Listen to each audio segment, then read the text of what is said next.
Hi there, and welcome to Clueless Cooking 101. I'm Tammy, and this is Sam. Here at Clueless Cooking 101, recipes are optional, measurements are questionable, and the smoke alarm is basically our sous chef. If you're here for the laughs and to learn a little bit about cooking and to watch me try to not burn down the kitchen, you're in the right place. Okay, Clueless cooks, let's have some laughs and have some fun in the kitchen.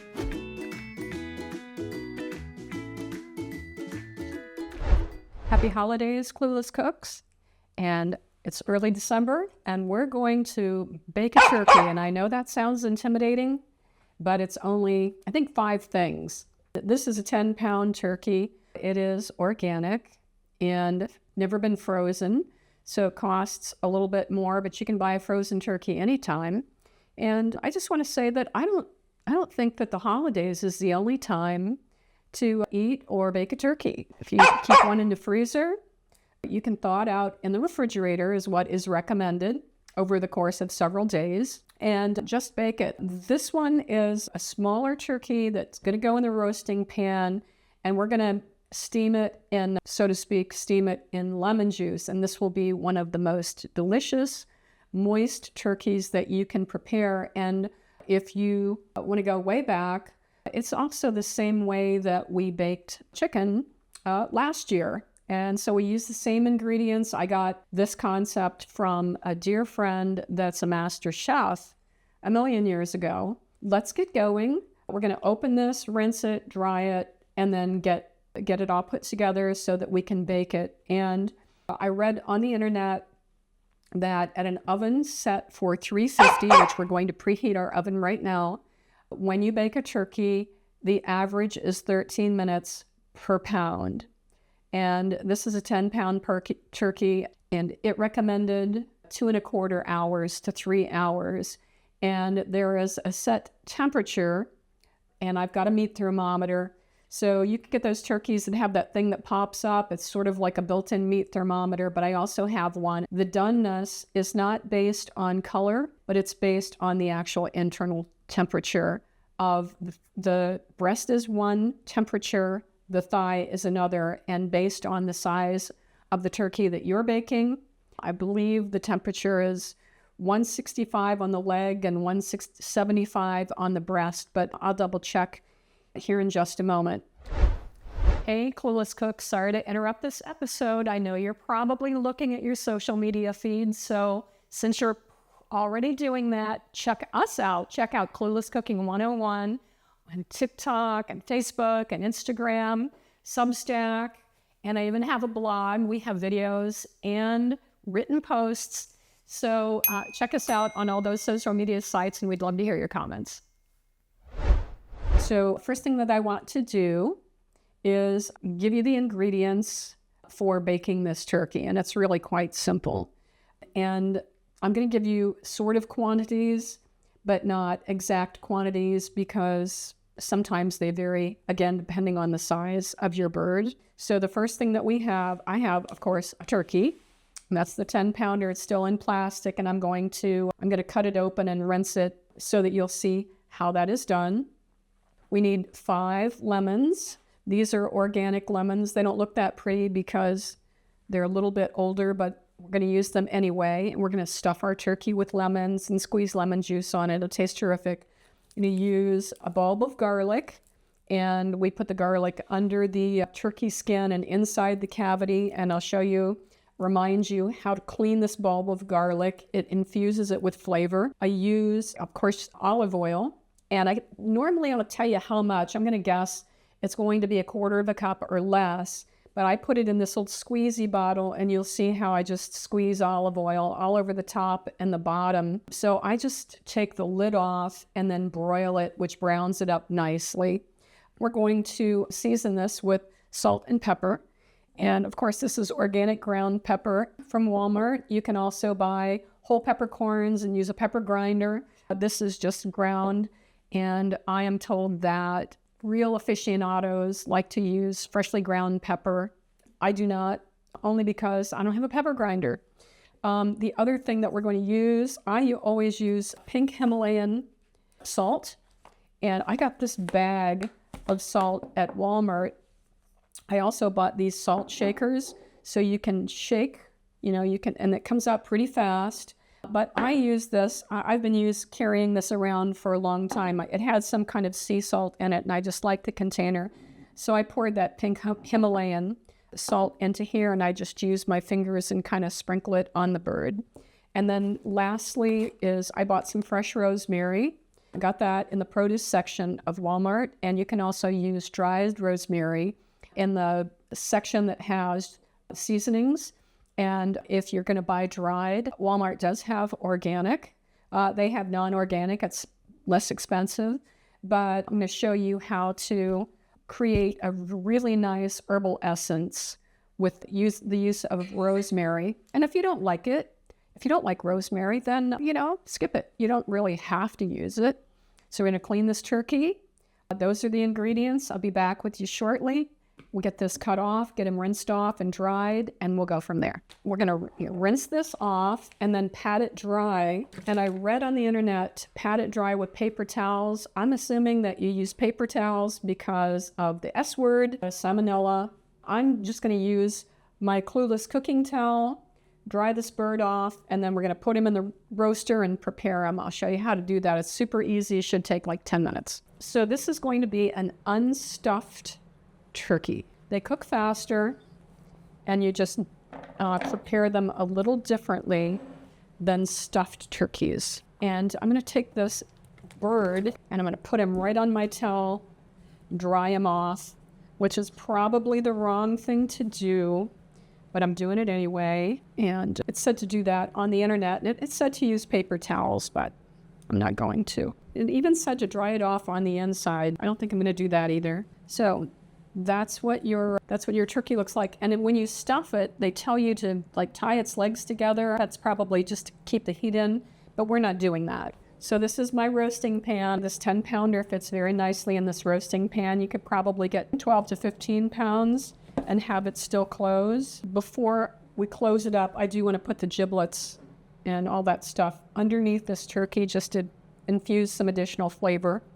So we're going to get going with the olive oil.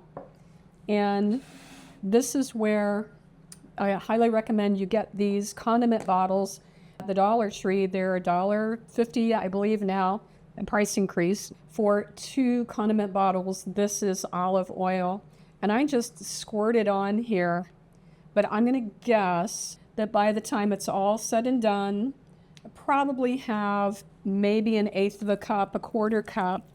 So to cover this turkey with olive oil, actually top and bottom. You turn him upside down. You can do the bottom first. It's up to you. I just forgot. But I'm going to leave him upside down.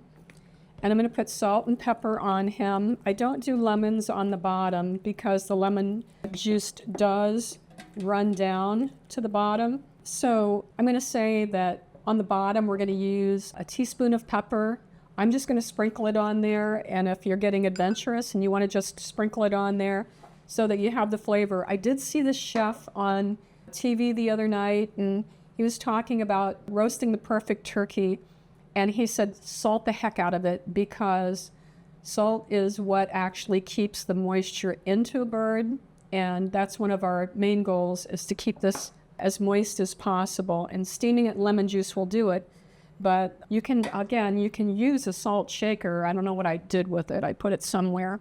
But anyway, I just use this loosely and sprinkle it on here. I'm going to guess that it might be a tablespoon of salt. It might be a little bit more.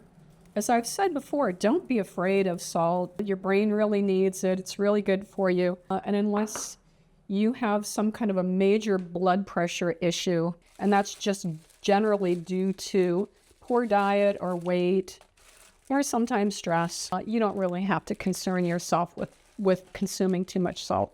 Here are the giblets. I'm going to put them on the bottom side and the neck. I'm going to put this underneath. And here we go with the pepper. I put the salt on first.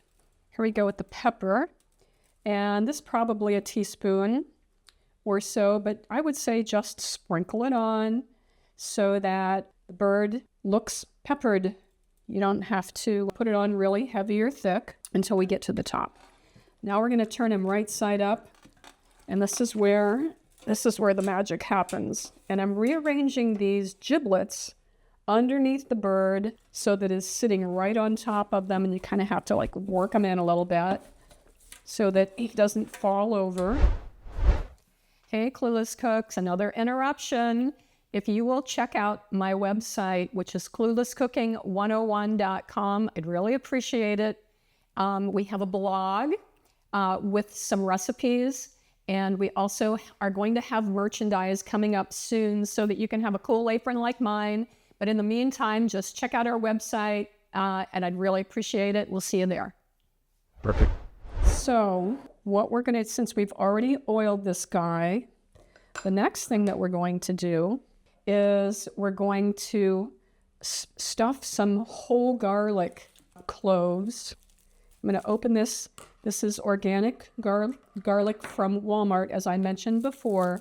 And we're going to clean this clove of garlic, or this bulb of garlic, and use several cloves.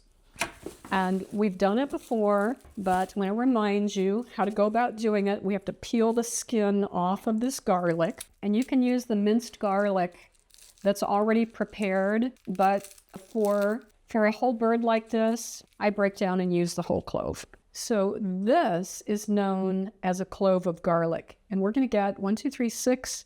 We're going to do the whole clove, which is probably going to be 10 big ones. 1, 2, 3, 4, 5, 6. That's the thing that's at the top of the garlic. We just toss it. I don't know what you call it, but it's hard and it's very difficult to work with. So I think I told you this before, but you cut the top off. There's this little thing like that, and you cut the bottom off. And then this Israeli friend of mine showed me that if you put the garlic sort of arched down and press on it, it makes the skin come off very easily. And in this case, it kind of worked. Now we're going to do this 5 more times so that we can put 6 whole cloves of garlic under the skin on top of the turkey. And it's going to both infuse the whole turkey but also the breast. And you know, the breast meat is generally notoriously dry and flavorless, and that is not acceptable. So ours is going to be spectacular, and it's going to be because of garlic and lemon juice. But we're going to do some other magical things to it as well. Okay, there are the 6 whole cloves that we're going to use to put under the turkey skin. I'll show you how to do that. Preheat your oven to 350. I forgot to tell you to do that. Okay, so we have the 6 for under the skin, and then there are a whole bunch of them.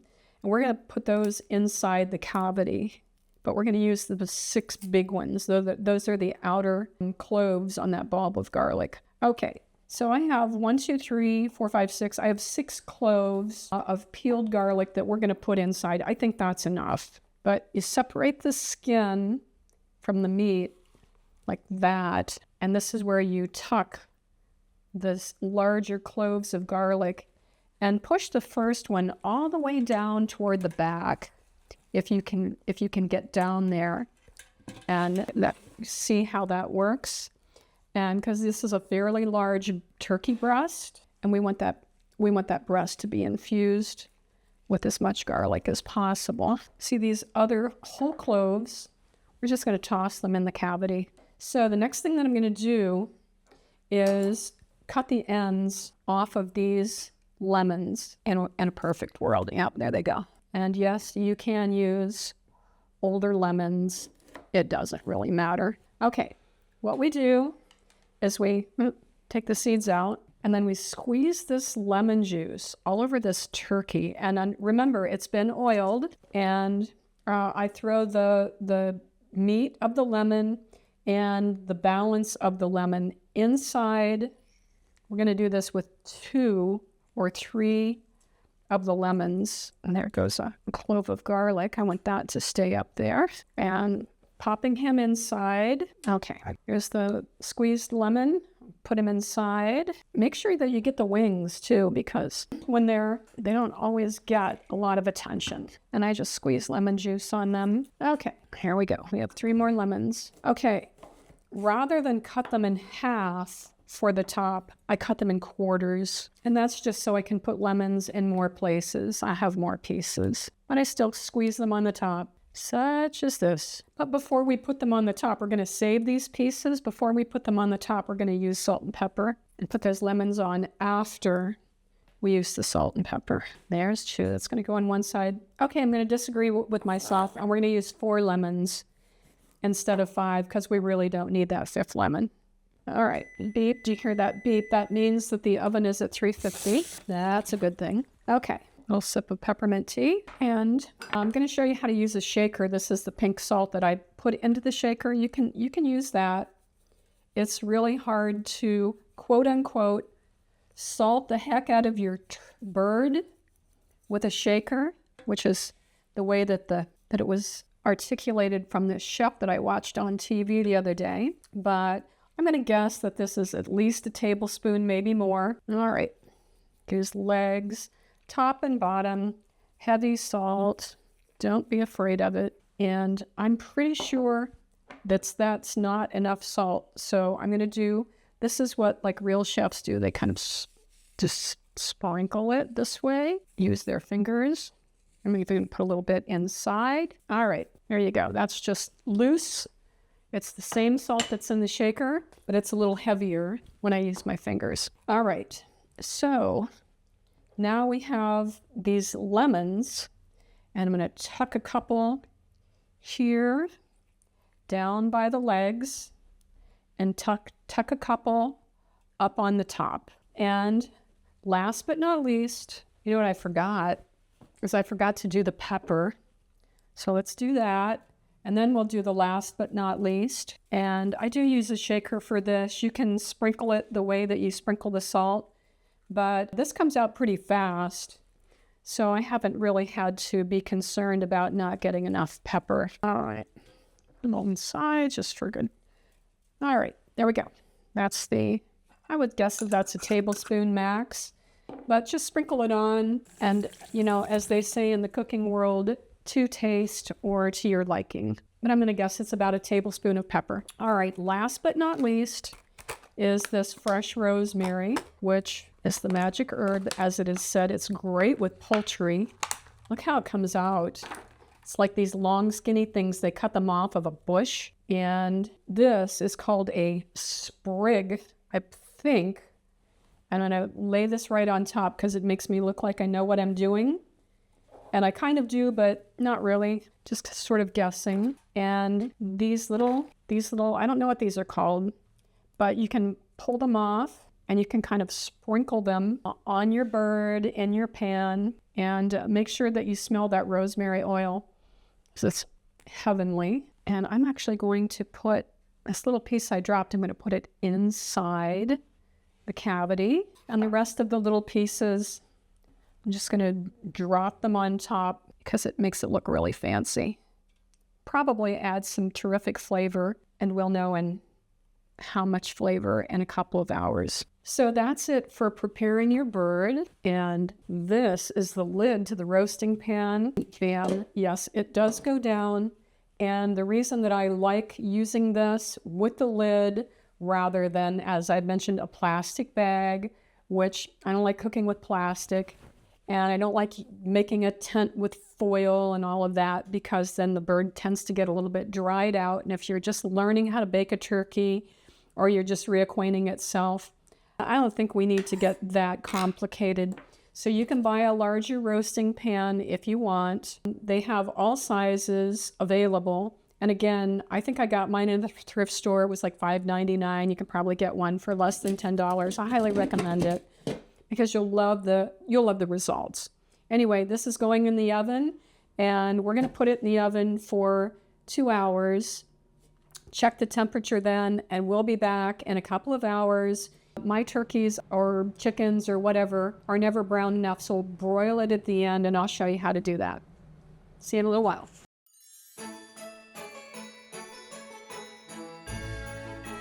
Hey, Clueless Cooks.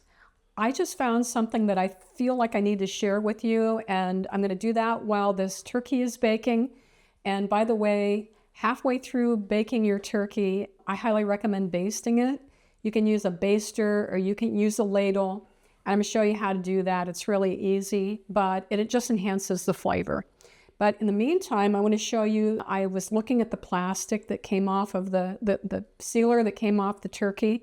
I had some really good advice on it, so I want to share it with you. This already has cooking times on it. So it gives you the instructions, but it also gives the cooking times based on the size of the turkey.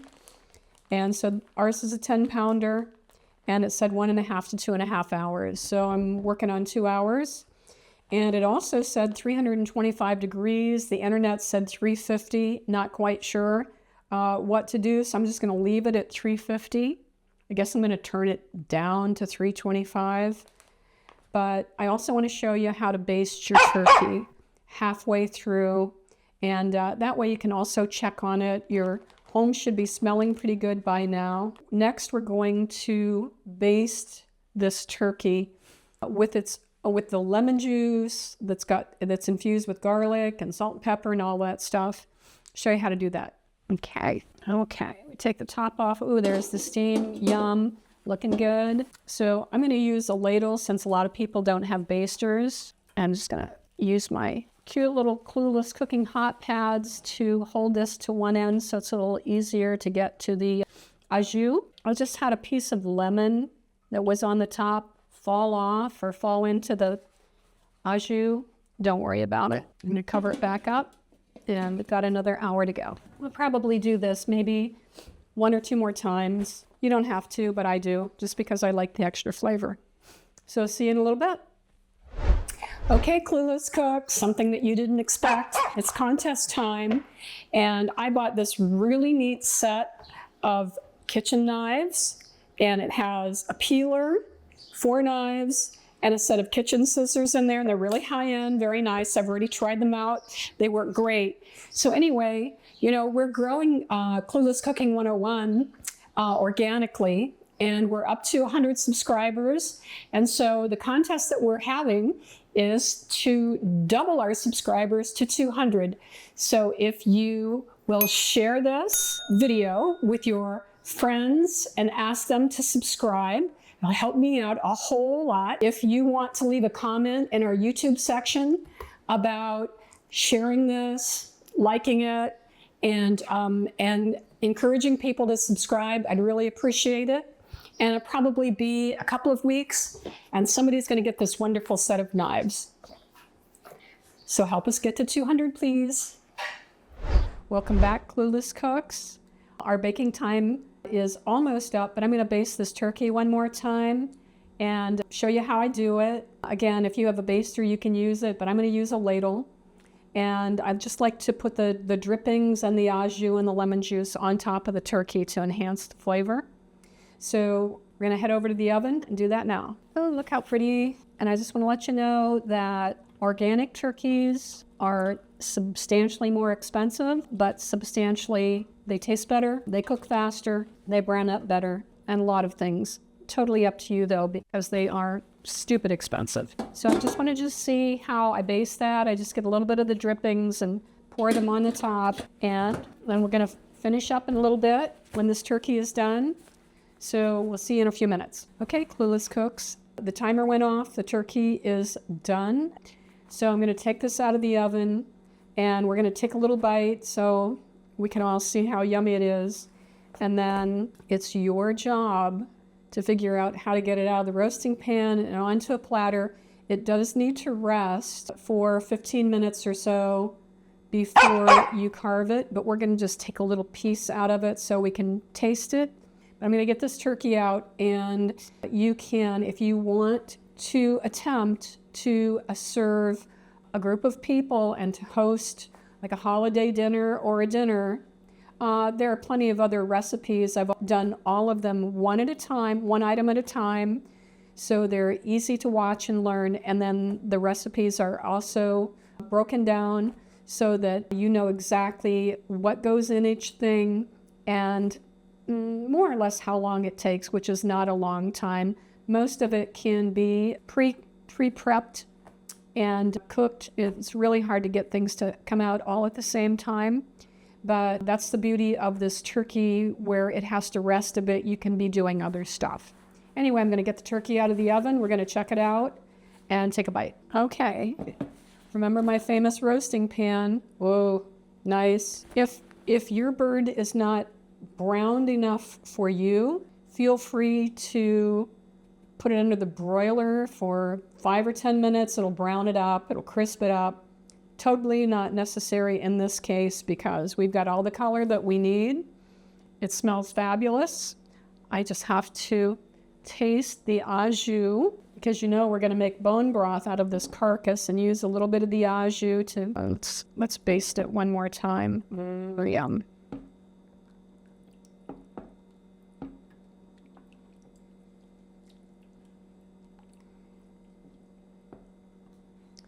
Okay, I'm going to put this in a cup. Okay, here's the turkey au jus. Cheers. Taste it. Lemon juice, garlic, turkey broth. Oh, it's like so good. This, you can like literally put it in a cup and drink it. Oh yes, I love it when a plan comes together. Oh, I have a little tiny meat fork. All right, so what should we taste? Should we taste, this like juice. Oh, it's so juicy. A little bit of breast, turkey breast, a little bit of skin, a little bit of au jus. Look how pretty. And we're going to taste it. And we're going to say goodbye. But first, look at that. Better get a fork. Not at all dry. That would be sinful. I'm going to put a little bit more of that au jus because it's got such fabulous flavor. Anyway, this is baking a turkey. You can do it. If you do it as a host, where you host people for dinner, or you take it. But now at least you just know how to do it. Regardless of whether or not you're preparing it for yourself, you're preparing it for guests, or you're taking it to an event, it's delicious and you will be a hit. You have every right to brag. And one more look. Beautiful, beautiful turkey. And this is our Christmas episode, so wishing you a fabulous Christmas. Enjoy your friends and family for the holidays, and we'll see you again next year on Clueless Cooking 101. Thanks for watching and for supporting this clueless adventure. Looks like we all survived another round of Clueless Cooking 101. Don't forget to like, subscribe, and ring the bell because it only gets messier from here.